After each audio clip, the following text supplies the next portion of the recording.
చంద్రబాబు ఏం చేయకుండానే క్రెడిట్ కొట్టేయడానికి ముందలుంటాడు అంటున్న జగన్మోహన్ రెడ్డి. దానికి ఉదాహరణే భోగాపురం ఎయిర్పోర్ట్ అంటూ ఆయన ప్రకటించారు. అసలు ఎలా చూడాలంటారు? వీక్షకులందరికీ నా హృదయపూర్వక happy new year and happy Sankranti. మీరందరూ చక్కగా పండుగ చేసుకొని హ్యాపీగా ఉండాలని చెప్పేసి కోరుకుంటూ, మీ అభిమాని మన అభిమానించే అభిమానులకి మీకు విశేష చెప్తున్నాను. ఇక నెక్స్ట్ మనం మొదలు పెట్టేది ఏంటంటే భోగాపురం ఎయిర్పోర్ట్ గురించి మా విలేకరు గారు ఏదో అడుగుతున్నారు.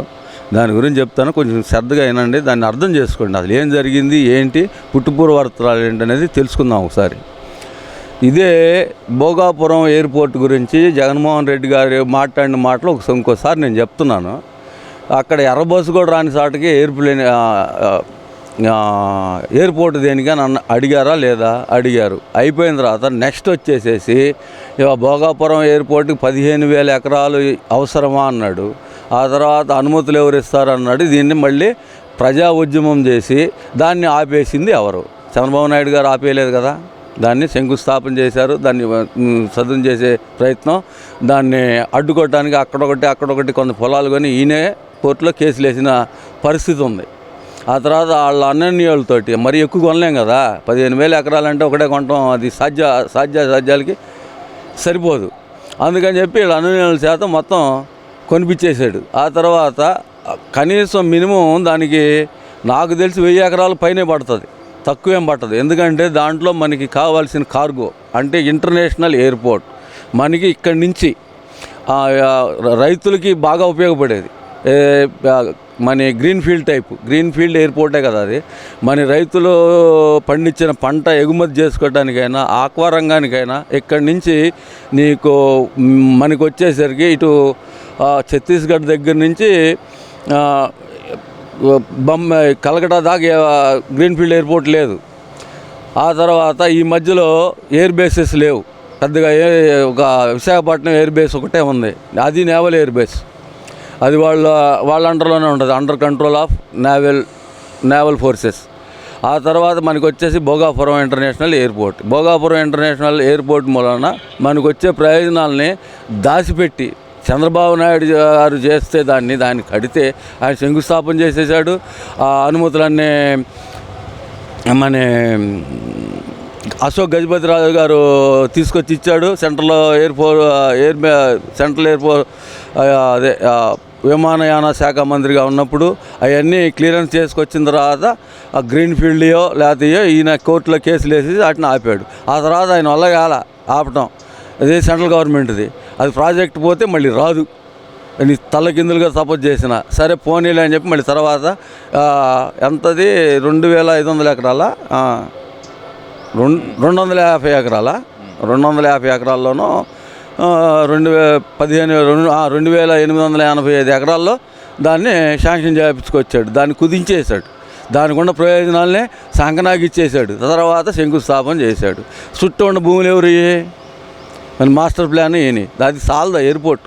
ఇంటర్నేషనల్ ఎయిర్పోర్ట్ అంటే ఆడ హ్యాంగర్స్ కావాలి, మిలిటరీ వాళ్ళకి ఇవ్వాలి, నేవీ వాళ్ళకి ఇవ్వాలి. ఎందుకంటే అది బోర్డర్లో ఉంది. ఇంతమందికి ఇచ్చిన తర్వాత వచ్చిన కార్గోని దించుకోవడానికి గోడౌన్లు ఉండాలి.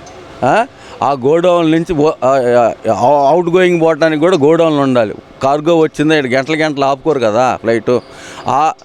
ఆ కార్గోకి ఎక్కించుకోవాలి, పర్మిషన్లో గ్రాంట్ అవ్వాలి, ఫ్లైట్ అప్ అయిపోయి వెళ్ళిపోవాలి. ఒక లైన్ సరిపోద్దా? సరిపోదు. దానికి కనీసం 4-5 లైన్లు కావాలి. కార్గో సపరేట్గా వెళ్ళిపోతుంటే ప్యాసింజర్కి వెళ్ళిపోయి ఎంతమందికి ఉపాధి దొరుకుతుందండి దీంట్లో? మినిమం నాకు తెలిసి ఉన్న రైతులు కానీ తర్వాత ఎక్స్పోర్ట్ ఇంపోర్టెడ్ వాళ్ళకి కానీ వీళ్ళందరికీ 4 రోజుల్లో ఫ్రెష్ వెళ్ళిపోద్ది బయటికి. ఇక్కడే మనం చేలో కోసినే మన మార్కెట్లోకి వచ్చానికి 2-3 రోజులు పడుతుంది. 2 రోజులు పడుతుంది ఒక్కోసారి.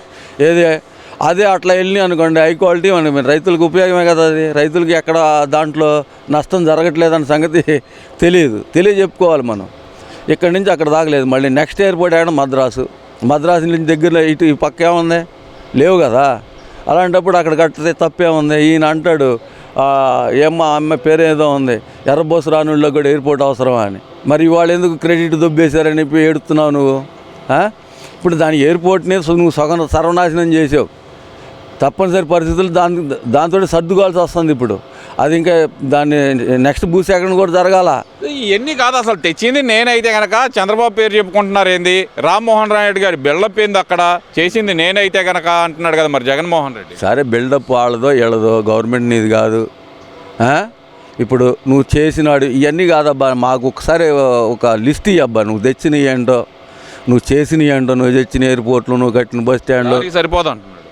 సరే లారీకి సరిపడా నువ్వు ఒకసారి చెప్పవా, సాక్షి మీడియా నీదే కదా, మీరు చెప్పండి అదేందో. నేను ఇగో పలానా పద్దాకులు ఏరుకోవటం ఎందుకు, వాళ్ళు ఏడు క్రెడిట్ కొట్టేశారు, ముందేమో దీని మీద పడ్డాడు గూగుల్స్ మీద, నేనే తెచ్చాను, మా అయ్య తెచ్చాడు, మా తర్వాత కియా మీద పడ్డాడు, మా అయ్య తెచ్చాడు. మీ అయ్య తెచ్చినది కాంగ్రెస్దే, నీ వైఎస్ఆర్సీపీది ఎందుకు అయితే అదే అనుకుందాం. మీ అయ్యే తెప్పించాడు అనుకున్నా, నువ్వు నీ వైఎస్ఆర్సీపీ పార్టీది కాదు అది, వాళ్ళ తండ్రి కదా. అయితే ఏందంట ఆయన కాంగ్రెస్, నువ్వు వైఎస్ఆర్సీపీ, మీరిద్దరు ఒకటేనంటే చెప్పు, నువ్వు కూడా కాంగ్రెస్ అని చెప్పుకో, అప్పుడు ఒప్పుకుంటా. మరి చెప్పుకున్నప్పుడు ఎందుకు ఆయన క్రెడిట్, కాంగ్రెస్ పార్టీ క్రెడిట్ నువ్వు ఎందుకు కొట్టేస్తావు? ఇందిరాగాంధీ రాజీవ్ గాంధీ ఇంటర్నేషనల్ ఎయిర్పోర్టు, దాన్ని కట్టించింది ఎవరు, శంకుస్థాపన చేసింది ఎవరు, దాని పేరు మార్చి ఎన్టీఆర్ ఇంటర్నేషనల్ ఎయిర్పోర్ట్ అని పెట్టాల్సిన దాన్ని, పెట్టిన దాన్ని పేరు మార్చింది ఎవరు, కాంగ్రెస్ గవర్నమెంట్ అంటారా, వైఎస్ఆర్సీపీ పార్టీ అంటారా? వైఎస్ఆర్సీపీ మార్చిందంటే నువ్వు ఒప్పుకుంటావా? ఒప్పుకో కదా, నువ్వు ఒప్పుకునే పరిస్థితి లేదు నీకు, అంతే కదా. ఉమ్మడి రాష్ట్రంలో నువ్వు మంత్రి కాదు కదా, నువ్వు ఒక ఎంపీ అంతే. సరే ఇవన్నీ ఒక ఎత్తండి, ఏంది రాయలసీమకి వెన్నుపొడి పొడిచాడు చంద్రబాబు నాయుడు, అప్పట్లో ఎన్టీఆర్కి పొడిచాడు, ఇప్పుడు పుట్టిన గడ్డకే వెన్నుపొడి పొడిచాడు చంద్రబాబు నాయుడు అంటున్నాడు. మరి కృష్ణా జలాల్ని ఎన్నుపోటు, మరి మీరు ఇద్దరు కలిసి ఏం చేశారో, దొంగతనం చేశారో, దొరతనం చేశారో ఎవడో తెలియదు. దానికి అనుమతులు లేకుండా నువ్వు ఎట్టగట్టావు. అనుమతులు అన్నీ ఉన్నాయి అంటున్నారు. అనుమతులు ఉంటే తీయమ్మా బయటికి, ఆపేపించిన ఇది ఇచ్చింది చంద్రబాబు నాయుడు వాళ్ళ టీడీపీ కార్యకర్త. ఆగబయ్యా ఆగు, నువ్వు ఎందుకు తొందరపడతావు, చెప్పిందాక ఆగవా, నువ్వు ఒక్క నిమిషం ఆగలేవా? మరి ఆయనకేమో కారిపోతుంది, అక్కడ షుగర్ ఎక్కువైపోయిందంట, ఆయన కారిపోతుంది. హరీష్ రావు ఏం చెప్పాడు, మేమే అనుమతుల్ని రద్దు చేసామని చెప్పింది ఎవడు? హరీష్ రావు ఉన్నప్పుడు ముఖ్యమంత్రి ఎవరు, కేసీఆర్ఏనా? ఆ కేసీఆర్తో పాటు ఇక్కడ ముఖ్యమంత్రి ఎవరు? జగన్మోహన్ రెడ్డి. మీరిద్దరు మిలాఖాతాయి చెప్పి ఆడ ఏ అనుమతులు లేకుండా నువ్వు స్టార్ట్ చేసావు. ఆ తర్వాత వాళ్ళే దిగిపోతామనుకున్నారో ఉంటామనుకున్నారో దాన్ని రద్దు చేసి వెళ్ళారు.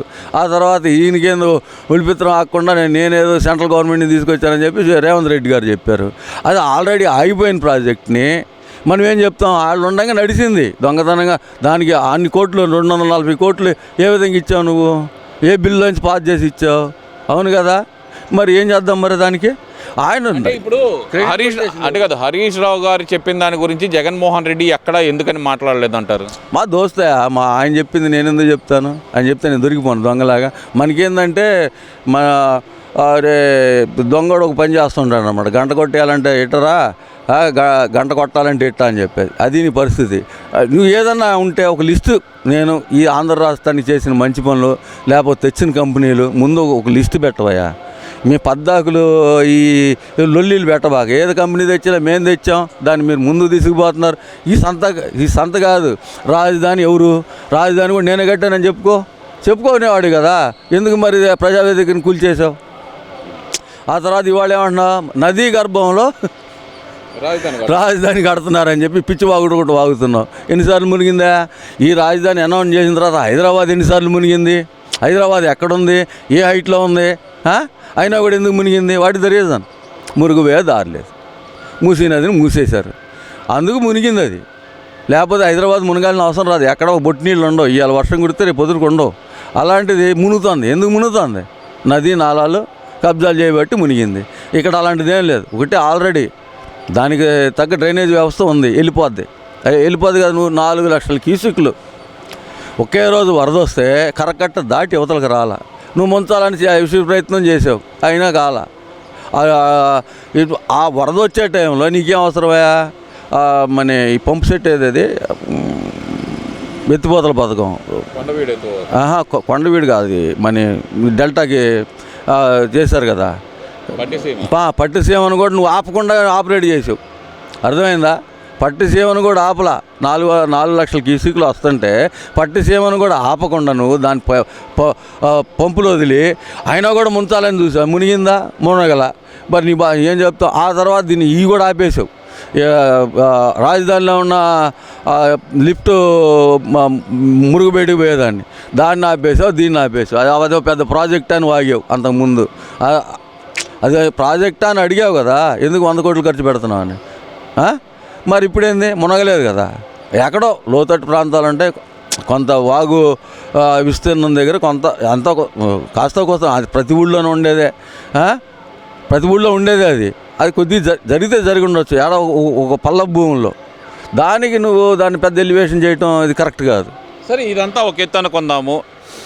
పోలీసులు అందరూ కలిసి కట్టకట్టుకొని బాయిలో దొక్కాలి అంటున్నా ఆర్కే రోజా, మరి ఏం చెప్తారు? దీన్ని కట్టకట్టి జైలు వేసినట్టయితే ఈ గోలు ఉండేది కాదు కదా. పిచ్చివాగుడు వాగినప్పుడు పిచ్చివాగుడు వాగినప్పుడు ఏమైనా కూడా కట్టకట్టి దాంట్లో వేసేయాల్సింది. ఎందుకంటే ఈ నాలుగు చాలా పొదును ఎక్కువ, దాన్ని కోసేస్తే దరిద్రం వెళ్ళిపోద్ది. ఎందుకంటే ఆ మురుగు నోట్లో మేము ఆ గబ్బు నోరు మనిషి పేరు ఎత్తడానికి మనకి అసలు ఇష్టం లేదు, ఎవరు పట్టించుకోవట్లా అని. ఎందుకని చెప్పి వచ్చి అప్పుడప్పుడు ఇదో ఇప్పుడు 20 కిలోలు తగ్గిందండి, ఎవరు పిలవట్లేదండి ఫంక్షన్లకి. చేపలు కానీ, రొయ్యలు కానీ, కీమా లడ్లు కానీ ఏం దొరకట్లా. అప్పుడప్పుడు వస్తుంది అనమాట. సినిమా షూటింగ్లు మద్రాసులు అయిపోగానే ఇక్కడికి వచ్చి మాట్లాడుతుంటుంది. ఆమెకేం చెప్పుకోలేదు. మనీ నిన్న అంబటి రాంబాబు గారు అంటున్నారు, అంబటి రాంబాబు గారు ఎప్పటికి పూర్తయ్యాను టెంకల లాస్ బ్రిడ్జి సమయంలో పూర్తయ్యానా? అరే నువ్వు చేసావా సమయంలో అరే నీ ముఖానికి సిగ్గు శరం ఉంటే కొండమూడు దాకా సత్తెనపల్లి నుంచి కొండమూడు దాకా 4 వే లైన్ శాంక్షన్ అయి ఉన్నదాన్ని నువ్వు ఎందుకు చేయలేదు? దానికి వచ్చిన ఒక్కదానికి ఆన్సర్ చెప్తే నీకు అన్నిటికీ ఆన్సర్ దొరికింది. చేసావా నువ్వు? శాంక్షన్ అయి ఉంది అంతకుముందు పోయిన గవర్నమెంట్లో. మరి ఇవాళ పోయిన గవర్నమెంట్ పోయి 5 సంవత్సరాల తర్వాత అది మళ్ళీ ఇప్పుడు రెడ్డిగూడెం నుంచి కొండమూడు అయినది ఆ కొండమూడు దాకా ఎట్ట చేస్తున్నారు ఇప్పుడు రోడ్డు? భూ సమీకరణ జరగలేదు, లేకపోతే అది కాలేదు ఇది కాలేదు, ఊళ్ళో ప్రాబ్లం వస్తుంది అని అనుకున్నావు కదా. ఏం లేదు, అదంతా గవర్నమెంట్ ల్యాండే. దానికి గవర్నమెంట్ ల్యాండ్లోనే నువ్వు రోడ్డు వేయడానికి చచ్చిపోయినోడివి. నీకు సమాధానం చెప్పాలా? పెమ్మసాని గారి గురించి నువ్వు పిచ్చవాగుడు వాగేవని ఇంకో రెండోసారి నీకు నాలుగు కోస్తారో, దగ్గరలోనే ఉండవు, దొరుకుతావు, నాలుగు కోస్తారు. జాగ్రత్త, పిచ్చవాగుడు వాక్కు. ఏది నిజమో ఏది అబద్ధమో నేర్చుకో. ఆ ట్రైన్లో పెట్టి లేపటానికి 16,000 హార్స్ పవర్ ఉన్న క్రేన్లు తీసుకొచ్చి ఆ రైల్వే బ్రిడ్జిని 2-3 గంటల్లో పడగొట్టే కార్యక్రమం మొదలుపెట్టారు. అది కూడా తెలుసుకొని మాట్లాడు రాంబాబు. ఇష్టం వచ్చినట్టు మాట్లాడబాక. నువ్వు ముగ్గుల పోటీల దగ్గర ఆడాల దగ్గర ముగ్గుల పోటీలు వేయించుకో, అర్థమైందా? అంతేగాని పిచ్చి వేసాలు వేయబాక. ఇంకోసారి వేసావనుకో బాగుండదు, కోడిగుడ్లు వస్తాయి, జాగ్రత్త.